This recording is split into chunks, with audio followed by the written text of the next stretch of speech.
আসসালামু আলাইকুম। লেজি বিজির নতুন আরো একটি ভিডিওতে আপনাদের সবাইকে স্বাগত জানাচ্ছি।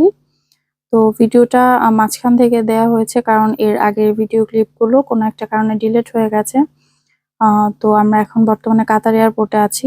ঢাকা থেকে সোজা এখানে এসেছি। আর আমি আর আমার ২ মেয়ে একা এসেছি। আমার হাসব্যান্ড এখানেই ছিল। তো মাঝখানে ভাবলাম যে নতুন যে গার্ডেনটা হয়েছে কাতার এয়ারপোর্টে সেটা ঘুরে দেখার জন্য এর আগেরবারও চেষ্টা করেছিলাম, বাট টাইম শর্ট থাকার কারণে আর যাওয়া হয়নি। তো এখন আমরা জর্জিয়া এয়ারপোর্টে চলে এসেছি। মাঝখানে আর কোনো ভিডিও ক্লিপ নেওয়া হয় নাই। এই যে যাকে আপনারা দেখতে পাচ্ছেন এখন, উনি আমরা যেখানে উঠেছি, সে ভদ্রলোকের ছেলে, আমাদের গাইডও বলা যেতে পারে। উনি এবং ওনার ছেলে দুজনেই মোটামুটি আমাদেরকে সম্পূর্ণ ট্যুরটা দিবে। তো এখন মাঝখানে অনেকগুলো ভিডিও আসলে আমি নতুন মোবাইল চেঞ্জ করেছি, যার কারণে কিছু ডিলিট হয়ে গেছে।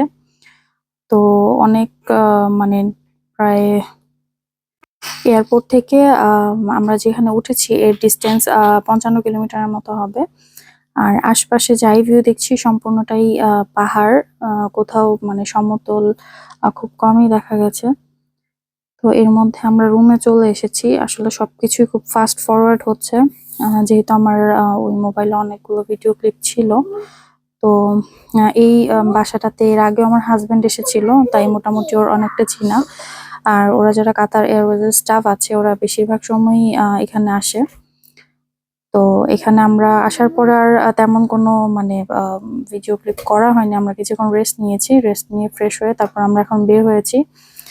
অলমোস্ট বিকাল পার হয়ে গেছে। আর এখানে মজার একটা বিষয় হচ্ছে, রাত দেখার জন্য আমাদেরকে প্রায় 8:30 থেকে 9টা পর্যন্ত বসে থাকতে হয়েছে। কেননা এখানে অন্ধকার হতে হতে প্রায় রাত 9টা বেজে যায়, 8:30 বা 9টা এরকম। তো আজকে মানে আমি যেহেতু ভয়েস ওভার দিচ্ছি এর পরের দিন, তো ওই দিন আসলে রাত দেখা হয়নি, যেহেতু আমি এবং আমার 2 মেয়ে মোটামুটি আমাদের 8 থেকে 9 ঘন্টা শুধুমাত্র ফ্লাইটেই পার করে দিতে হয়েছে। এজন্য আসলে ওরকম ভাবে আর সজাগ থাকতে পারিনি।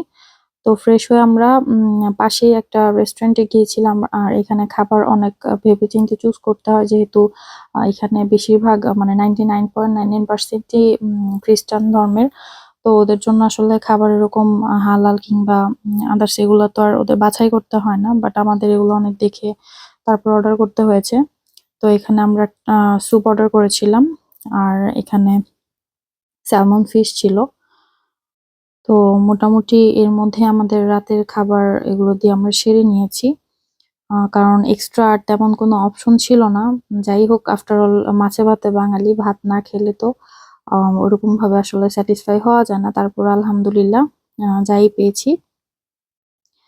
আর এরপরে মোটামুটি বেশ অনেকটা সময় পেয়েছিলাম। খাওয়ার পরে আমরা আশপাশের জায়গাগুলো ঘুরে দেখছিলাম। যেহেতু লং জার্নি করার কারণে আমরা আর বাইরে বা দূরে কোথাও যাইনি।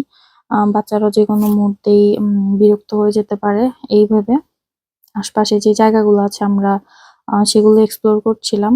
আর এটা হচ্ছে আমরা যেখানে ছিলাম, এই যে আমি যেটা দেখালাম এইমাত্র, আমরা এই আ এটার দোতলাতেই ছিলাম এই বিল্ডিং এর। তো এখানে অলমোস্ট সবগুলা মানে এরিয়া দেখতে প্রায় একই রকম লাগে। আর খুব মানে শান্ত ছিল পরিবেশটা। আশেপাশে আরো অনেক ধরনের টুরিস্টও ছিল যদিও বা। বাট এই সময়টা অনেকটা কম ছিল। আমরা যখন দুপুরের দিকে এসেছিলাম তখন অনেক বেশি মানুষের ভিড় ছিল। আর এই সময়টা আসলে মোটামুটি অনেকেই মানে এরিয়া ছেড়ে দিয়েছে বা যে যার জায়গায় চলে গিয়েছে। হাতে গোনা কয়েকজনই ছিল। বাট দুপুরের দিকটাতে আসলে আশপাশের যে দোকানগুলো আছে ওগুলো খোলা হয়। যার কারণে ভিড়টা অনেক বেশি থাকে। আর এই যে এদিকে বাচ্চারা তার ওদের বাবার সাথে বসে আছে। আর এটা হচ্ছে একটা চার্চ। আমার নেক্সট ভিডিওতে আমাদের যে টুরিস্ট গাইড আছেন, আম ইনি সম্পূর্ণটা আমাদেরকে বুঝিয়ে বলবেন যে এটার হিস্ট্রি কি বা এটার কোথায় কি আছে। তো ওই পর্যন্ত আমি জাস্ট আমরা ওইদিন শুধুমাত্র ভিডিও ক্যাপচার করেছিলাম, যেহেতু ওরকমভাবে আমাদের জানা ছিল না, তাই আর তেমন কিছু বলিনি।